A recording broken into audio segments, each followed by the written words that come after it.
እንኳን አደረሰዎት እንዳለን እኛ መኔትዬ እንኳን አደረሰዎት እያልን ነው። እኛ እንግዲህ በሚያውቁት ጣዕመ ዜማ አንድ ወረብ ይበሉልን።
እየተከታተላችሁ ያላችሁት ከዝዋይ ሐመረ ብርሃን ቅዱስ ጊዮርጊስ ገዳምና የሥራ አመራር መንፈሳዊ ኮሌጅ ነው። ከዛ የሚተላለፈው የኔታ ታላቁ አባታችን የኔታ መምህር አረጋወይን የገዳማችን አበምኔት የጸሎት የበረከት አባት በውጭ ሀገርም ያላችሁ በሀገር ውስጥም ያላችሁ ብዙ ዓመታት በማስተማር የቆዩ ታላቅ አንጋፋ አባታችን ናቸው። የኔታ መምህር አረጋወይን አሁን የ96 ዓመት የዕድሜ ባለጸጋ ናቸው። በጣም እንሳሳላቸው፣ እናከብራቸው፣ እንወዳቸው። በጸሎታቸው ሁላችንም እየጠበቁ እየጠቀሙ ያሉ አንጋፋ አባታችን ናቸው። ስለዚህ የሚስረቀረቀው የነበረው ድምፃቸው አሁን ከዕድሜ ብዛት የተነሳ እንደምታውቁት ላይሰማችሁ ይችላል። ነገር ግን በረከት ስለሆነ በዚህ በበዓለ ጥምቀት ባሉበት ሆነው በአንድ በኩል ፊታቸውንም ማየት ትልቅ ጸጋ በረከት ስለሆነ፣ በሌላ በኩል ደግሞ እንደዚህ ድምፃቸውንም መስማት ባለፈው የኔታ አረጋወይን የሕይወት ታሪክ የጻፍኩት መሰረት ብዙዎቻችሁ ተደናግጣችሁ ነበርና ነገር ግን ያው የኔታ አረጋወይን እግዚአብሔር ይመስገን በጤና በዕድሜ በገዳማችን አሉ። እግዚአብሔር ይመስገን እንኳን አደረሳችሁ ብለዋቸዋልና በሀገር ውስጥም ከሀገር ውጭ ያላችሁ የገዳሙ ልጆች የኢትዮጵያ ኦርቶዶክስ ተዋሕዶ ቤተክርስቲያን በሙሉ እንኳን ለበዓለ ጥምቀት በሰላም በጤና አደረሳችሁ ለማለት እንወዳለን። አባቶቻችን አንጋፋ አባቶቻችን በየገዳማቱ ያሉ ታላላቅ አንጋፋ አባቶች እውነት የሕይወታችን መርህና መሰረት ናቸው። የታሪካችን መነሻ ናቸው። አባቶቻችን ታውቃላችሁ፣ የኔታ መምህር አረጋወይን በዚህ ገዳም ብዙ ደቀ መዛሙርትን ሊቃነ ጳጳሳት ጨምሮ ብዙ ተማሪዎችን አውጥተዋል። አሁንም በጸሎታቸው እየጠበቁ ነው ያሉት እና የኔታ በበዓለ ጥምቀት ላይ የማይረሳ ትዝ የሚለው ታሪክ አለ?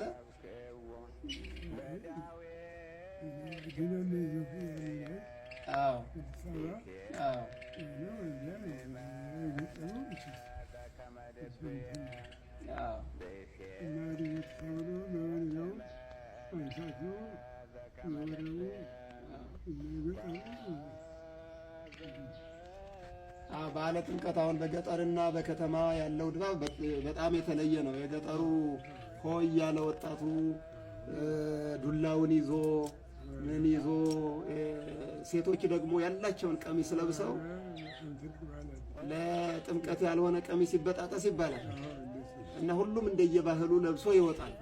በጣም የተለየ በዓል ነው።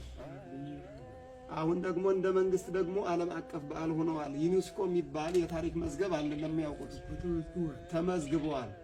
የአደባባይ በዓላቶቻችን የመስቀል በዓልን የጥምቀት በዓልን ተመዝግበዋል እና በቅርስነት የማይዳሰሱ ቅርሶች ከሚባሉት መካከል አንዱ የመስቀል በዓል ነው። ሁለተኛው የጥምቀት በዓል ነው።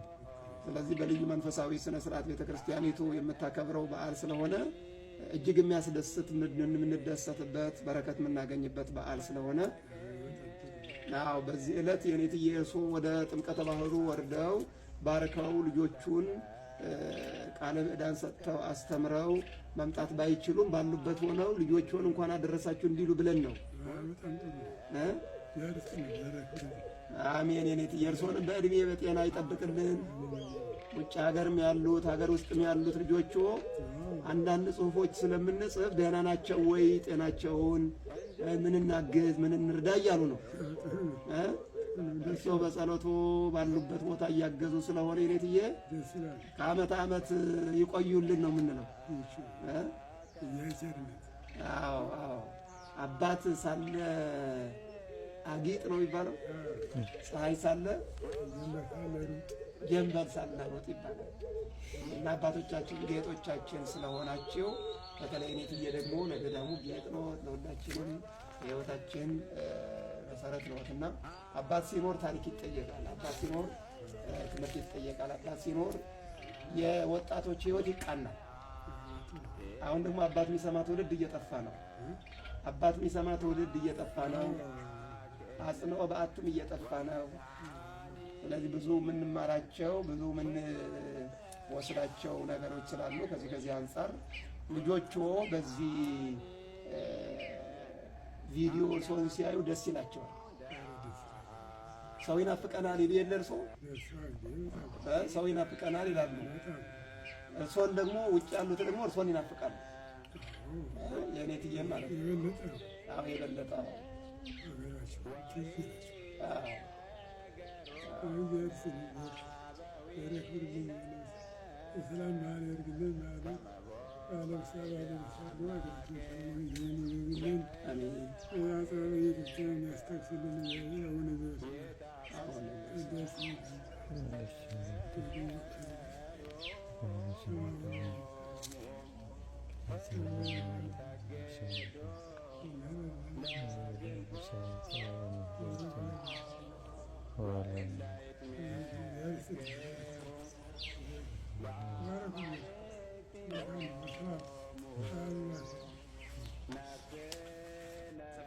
በሉ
ገዳሙ ሰም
አምላክ